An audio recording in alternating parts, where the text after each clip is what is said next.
Broadway ਤੁਹਾਡੇ ਵਿਦੇਸ਼ ਜਾਣ ਦੇ ਸੁਪਨਿਆਂ ਨੂੰ ਦੇਵੇਗਾ ਹਕੀਕਤ ਦੀ ਉਡਾਨ।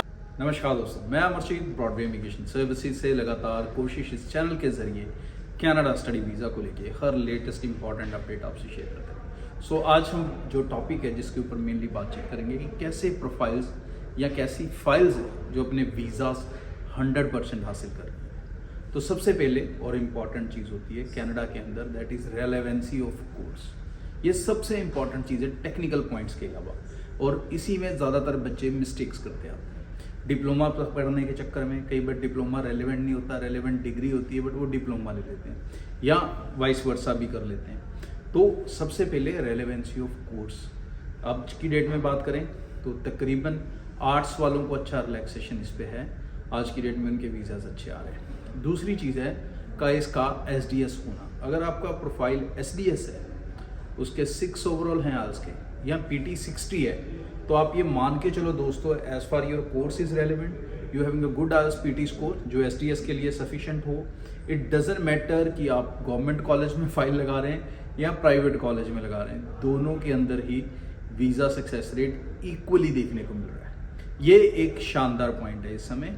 सो आप अपनी सुविधा के हिसाब से, आप अपने बजट के हिसाब से, आप अपने प्लान्स के हिसाब से, लोकेशंस को लेके या कुछ भी है तो उसके हिसाब से इंस्टीट्यूट्स आप फ्रीली सेलेक्ट कर सकते हैं। Try to opt for the colleges which having a pathway programs for further increment के लिए। और कनाडा के अंदर ये भी एक चीज़ है, बहुत सारे बच्चों का ये टारगेट होता है कि हम 1 साल पढ़ के वर्क परमिट या पीआर ले सकते हैं, तो ऐसी पॉसिबिलिटीज़ होती हैं।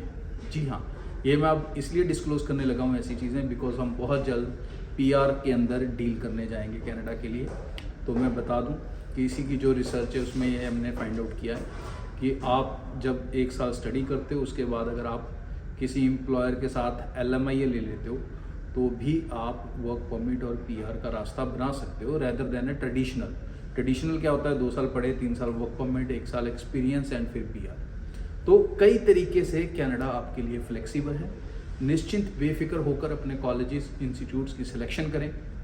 Only thing that you need to take care, point जो आपका कोर्स है वो रेलेवेंट होना चाहिए, प्रोग्रेशन होना चाहिए और केस एसडीएस होना चाहिए। अगर ये चीज़ों को आप फुलफिल करेंगे आप वीज़ा से बिल्कुल नहीं चूक सकते। तुरंत ब्रॉडवे टीम को कांटेक्ट कर लें, अपनी एप्लीकेशंस आप ब्रॉडवे के साथ चला सकते हैं और सबसे बड़ा बेनिफिट, सारे ही पैसे दे सकते हैं वीज़ा लगने के बाद। सो एक चीज़ बहुत बहुत इम्पोर्टेंटली नोट कर लें, यूके गवर्नमेंट अपना एक नया लॉ, एक नया रूल पास करने जा रही है। 16 जनवरी से इसकी इम्प्लीमेंटेशन हो सकती है, जिसके लिए बाकायदा उन्होंने अपनी वेबसाइट पे अपडेट भी कर दिया। जो फाइल्स 16 जनवरी के बाद लगेगी, अगर ये न्यू रूल इम्प्लीमेंट हो जाता है, अगर ये 16 जनवरी के बाद फाइल्स लगेंगी तो इनमें तकरीबन 2 से 3 लाख का एक्स्ट्रा खर्चा होगा। जी हाँ, जो यूके का स्टडी वीज़ा है वो आने वाले दिनों में और भी महंगा होने वाला है। ऑलरेडी एम्बेसी फीस बढ़ चुकी है, प्रायोरिटी फीस डबल हो चुकी है, अब बढ़ने वाला है आपका IHS, international health services charge. ये चार्ज प्रेजेंटली जो जा रहा था बच्चों का वो तकरीबन 600-650 पाउंड पर ईयर के हिसाब से उसकी एवरेज बनती थी। अब ये तकरीबन बढ़ेगा 70% बढ़ता है। तो मतलब जो मास्टर्स करने जाएगा स्टूडेंट, अगर आपको मैं इंडियन करेंसी में समझाने की कोशिश करूं तो अभी वो दे रहा था 75,000 के आसपास 1 साल की मास्टर्स का। इसका खर्चा तकरीबन 1.25 लाख से ऊपर चला जाएगा। इसी तरह से जो 10+2 स्टूडेंट है जो 3 साल के डिग्री प्रोग्राम के लिए जा रहा है, उसका जो खर्चा होता था वो होता था तकरीबन 2.25 लाख या 2 लाख के बीच में। अब ये खर्चा उसका बढ़ के 3-3.5 कम से कम चला जाएगा। अब उससे ऊपर कितना जाता है, इट डिपेंड्स। तो इसमें इंपॉर्टेंट क्या है आपके नोट करने वाला, सबसे पहले अपनी यूनिवर्सिटी एडमिशन्स टाइम से अप्लाई कर लें, अपनी ऑफर लेटर टाइम से ले लें, अपने कास्ट टाइम से अप्लाई कर लें, क्योंकि ये जो खर्चे हैं ये खर्चे होने हैं जब आपकी फाइल एम्बेसी जाएगी, ये आपके खर्चे होने हैं जब कास आपके हाथ में होगा। अगर कास लेटर आपके पास नहीं होगा तो ये खर्चे नहीं अप्लाई होंगे, और अगर आपके पास कास 17 जनवरी को आया तो नए वाले खर्चे लगेंगे। अगर आपके पास कास 15 जनवरी को आया तो पुराने वाले खर्चे लगेंगे।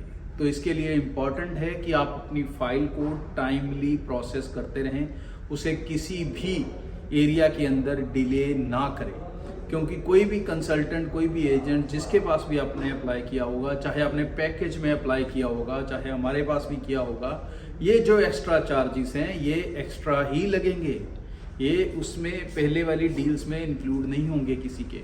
सो आई एडवाइज यू कि अपनी एप्लीकेशंस को फास्ट चलाने की कोशिश करें, अपनी बैंकिंग को लेके, अपने फीस ट्रांसफ़र को लेके, अपने इंटरव्यूज़ को लेके, और सबसे ज़रूरी जिन्होंने अभी तक अप्लाई नहीं किया वो जाग जाएं और अपनी एप्लीकेशंस को टाइम से इनिशिएट कर लें। आगे भी इस चैनल के जरिए रेगुलर अपडेट आपसे शेयर करता रहूँगा। आज के लिए इतना, थैंक यू।